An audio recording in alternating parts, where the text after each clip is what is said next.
Hello everyone, I am Dr. Yugandhar Sharma.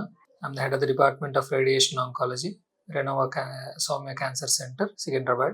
ఈరోజు మనం cancer warning signs అంటే ఏమిటి, 7 వార్నింగ్ సైన్స్ ఆఫ్ క్యాన్సర్ మన గురించి మనం తెలుసుకుందాం. మన శరీరంలో రోజు చాలా మార్పులు జరుగుతూ ఉంటాయి. చాలా కణాలు ఉత్పత్తి అవుతూ ఉంటాయి, అలాగే చనిపోతూ ఉంటాయి. ఈ ప్రక్రియలో డిఫెక్టివ్ కణాలు అనేవి చాలా ప్రొడ్యూస్ అవుతూ ఉంటాయి. అది క్యాన్సర్ అనేది ఈ రోగము, ఈ కణాల అభివృద్ధి అనేది ఎక్కడ ఆగదన్నమాట. ఈ సెల్స్ అనేవి నాన్ స్టాప్ ఇమ్మోర్టల్ సెల్స్ అన్నమాట. అవి గడ్డల కింద ఫామ్ అయ్యి వేరే ఆర్గాన్స్కి పాకి ప్రాణానికి అపాయం వస్తూ ఉంటుంది అనమాట.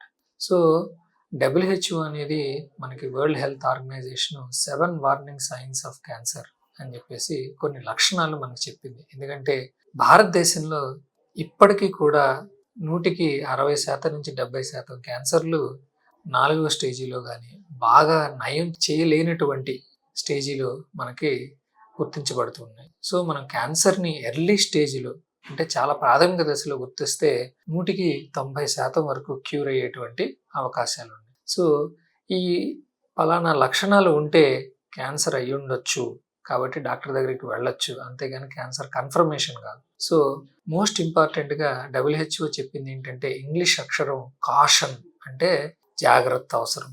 కాషన్ అంటే C, change in bowel or bladder habits. మనం మోషన్ వెళ్ళే పద్ధతిలో కానీ లేదంటే మూత్రం వెళ్ళే పద్ధతిలో కానీ ఏదన్నా చేంజెస్ ఉన్నాయా, రక్తం పడుతుందా, ఒక 2-3 నెలలు అలాగే ఉంటుందా, బాగా విరోచనాలు అవ్వడం, మళ్ళీ మలబద్ధకం రావడం, ఇలా ఆల్టర్నేటింగ్గా జరుగుతుందా, ఎక్కువసార్లు యూరిన్ పోస్తున్నామా, తెలియకుండా పోతుందా, రాత్రిపూట యూరినేషన్ ఎక్కువ అవుతుందా, ఇవన్నీ క్యాన్సర్ లక్షణాలు కాకపోవచ్చు, కానీ క్యాన్సర్లో కూడా ఈ లక్షణాలు ఉండేటువంటి అవకాశం ఉంది. కాబట్టి డాక్టర్ దగ్గరికి వెళ్ళాలి. ఏ సోర్ దట్ డజంట్ హీల్ అంటే ఎక్కడైనా మానని పుండ్లు, మానని గాయాలు ఇటువంటివి ఉండడం డయాబెటీస్లో చాలా వరకు జరుగుతూ ఉంటుంది. కానీ నొప్పి లేకుండా ఎక్కడో పుండు వచ్చింది, అది తగ్గట్లేదు, నోట్లో పుళ్ళు ఉన్నాయి, అది తగ్గట్లేదు, ఇమీడియట్గా డాక్టర్ గారి దగ్గరికి వెళ్ళి, మీ ఫ్యామిలీ డాక్టర్ గారి దగ్గరికి వెళ్ళి పరీక్ష చేయించుకోవాలి. అలాగే unusual bleeding are discharge. Unusual bleeding అంటే ఏమిటి?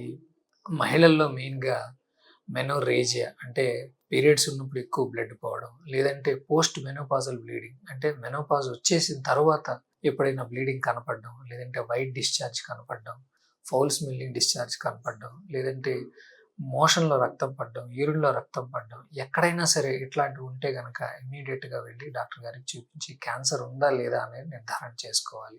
అలాగే thickening or lump anywhere else in the body, ఎక్కడైనా గడ్డలు తగులుతుండడం కానీ లేదంటే ఇట్లాంటివి ఉండడం కానీ, మనం మిగతావి నెక్స్ట్ ఎపిసోడ్లో తెలుసుకుందాం.